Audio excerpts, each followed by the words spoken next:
Tuesday, we are talking books with our resident bookworm, Audrey. Good morning. Hi, Candace. How are you? I love the dress. Thank you. Happy like frows, the usual. Have you been?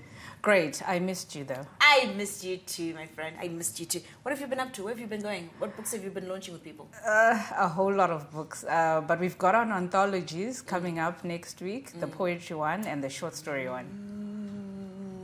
Are we going to talk about them? Yeah, we'll talk about them next week. Okay, happy days. But for this week, we are looking at Cleopatra Shamiso Mthethwa's book, Incubate Your Hope. And it has the cutest cover ever. Like, hope I can it. That's not what the book is about. Okay. Yeah. So, first of all, I'm very impressed by this young author's profile. Mm-hmm. She's only 22 years old. She's an architecture student at the NUST University in Bulawayo. And she's already doing a whole lot of works out there at that age. So that is actually very amazing. Wow, well done. We love to see the young writers coming up and giving us amazing books. But tell us a little bit about Incubate Your Hope. What is she looking at in this book? Okay, so from the title, she gives an analogy whereby, when a baby is born in distress, they put in an incubator. Mm-hmm. So in that incubator, there's oxygen, there's all kind of conditions to make sure the baby is nurtured and fed. And then after a couple of hours or days, the baby will then come out of that incubator full of life. Yes. Now, she has a disclaimer here as she goes into her book. This is very amusing for me. Now, disclaimer, this book is based on some real-life events which have been reimagined and are now told from the author's perspective. The names, characters, and incidents portrayed in it are the work of the author's reimagination, and they have been fictionalized to portray her points based on the research further carried out. So a lot of what's in here was sparked by something that may have happened, but is not necessarily as it happened. Correct. So she starts off with narrating about her story. I was actually at her book launch. So she's a very petite girl, very small.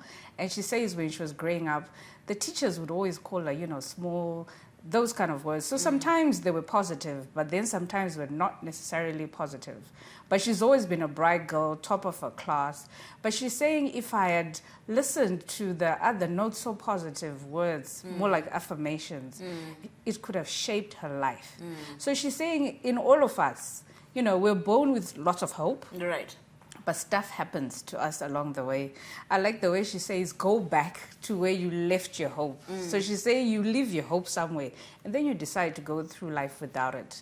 Now you're mad and you're bitter and whatnot. So she's saying, no, just go back there, take it, and then start again. Yeah. Audrey, hope is important in life, isn't it? Whoa. But sometimes we fail to pinpoint why. I suppose that's why we then just eventually like, Asha, she got our stuff in. What are some of the things that she highlights that, remind us of why hope is an important and essential ingredient to life?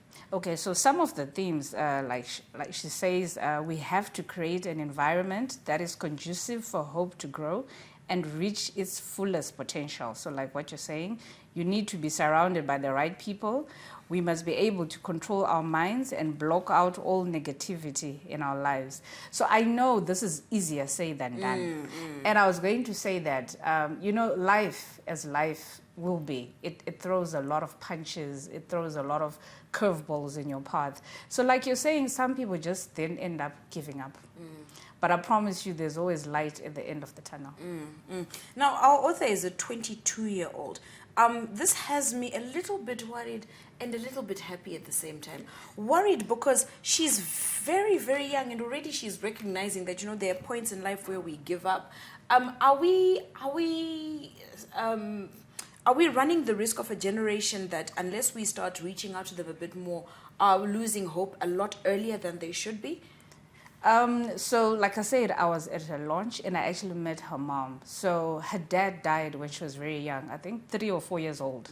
So I think that experience for her, it must have, like you're saying, she's so young, but she's gone through a whole lot. So yes, grief is one of those things. And like we're talking with Marisa the other day, people don't know what to say, when it comes to these negative things, when it's grief, when it's loss, people just don't know. You can have someone say, and someone is grieving. So I think that's where this comes from.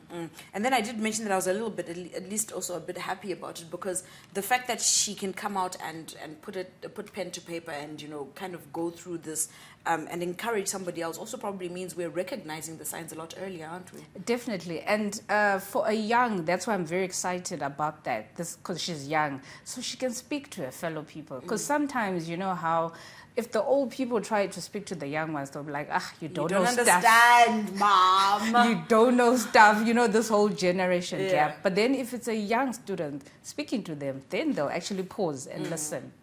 I love that. Where do we get our hands on this book? So this book is available at Innovate. Also from the author, she's in Bulawayo. And then she's got another agent in Masvingo selling the book on her behalf. Amazon. Just thought I'd remind you. So I think last week, Marisa was very happy because there was someone with a book on Amazon, and then she was like, Candice is always speaking about this Amazon story. No, we're still preaching the story. Okay, it's fine.